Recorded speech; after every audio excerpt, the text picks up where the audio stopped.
Walking off the practice field one day and saying, to my dad, it wasn't just about Charlie, it was about Gary as well at the time. I said, well, at least we know we have a quarterback. And I'll say it again, we have this young man, Preston Hurd, who's really just moves the team. So I had three guys. I said, at least we know we have a quarterback. Because if you have a quarterback, you can win a lot of football games. I think the thing about Charlie is, no moment's too big. I mean, we're sitting there against West Virginia, and he gets sacked, and there's 18 seconds left, and I call a timeout.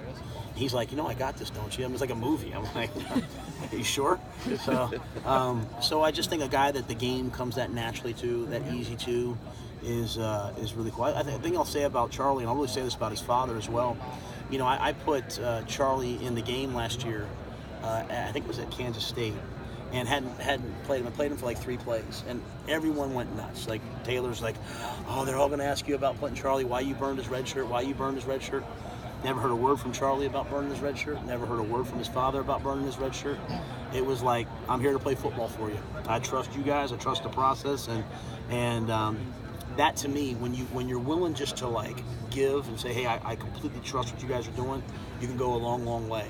And so Charlie has that. I know Gary has that. I'm sure Jalen will have that. I know Preston has that. So I feel good about the quarterback position. They're talented, but they're also like team guys, process guys, and we'll win a lot of games with them. Coach, back at Temple, you ran a lot of dime defense.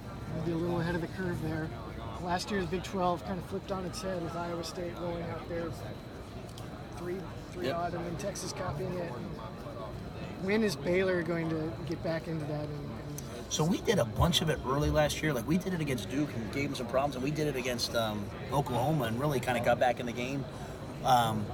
We weren't doing necessarily what Iowa State and those guys were doing. As we sort of got some injuries on defense as the year went on, we kind of got away from it a little bit more. We've always been a little bit more blitz aggressive out of it. I'm hopeful that in year 2, our guys really can understand the concepts. And one of the things about that defense is it's like, high risk, high reward. Like you're either going to really confuse people and cause a lot of negatives, or you're going to give up some big plays. And some games we get into, and that wasn't necessarily the answer. But I'm hopeful in year 2 we can evolve to somebody that can go in and out of our 4-down stuff and our 3-dime base stuff. How much of that is just a modernization of back on the Penn State defense that you played? Well, when I was at Penn State, we were really multiple. We were like flying in and out of every defense. When I was a young coach, I was in the 3-4, and so I love that. I think it really speaks to Phil Snow that he's always been a 4-down under guy, and then moved to some of that stuff at Temple, and just we found that giving people something else to have to prepare for, and then also giving our kids another subgroup that they could get in and out of, and more guys having a chance to play, I think that really helped. I think what Iowa State did and what Texas did really sort of changed the outcome of the season for a lot of teams last year. I'm sure everyone like us has really studied it, and so it'll be interesting to see who does it, how much success they have with it, where it goes this season. How important is it for you to recruit guys who, obviously you need the talent, but have that positivity, fighter, leadership mentality when you're trying to form the team into who you want them to be? Yeah, I mean, you want to find winners, right? You want to find competitors. I believe you can develop mental toughness. I believe you can develop, competitiveness. I believe you can develop all those things. But it's a lot easier when you find someone that already has it, who already has like that grit, to quote Angela Duckworth.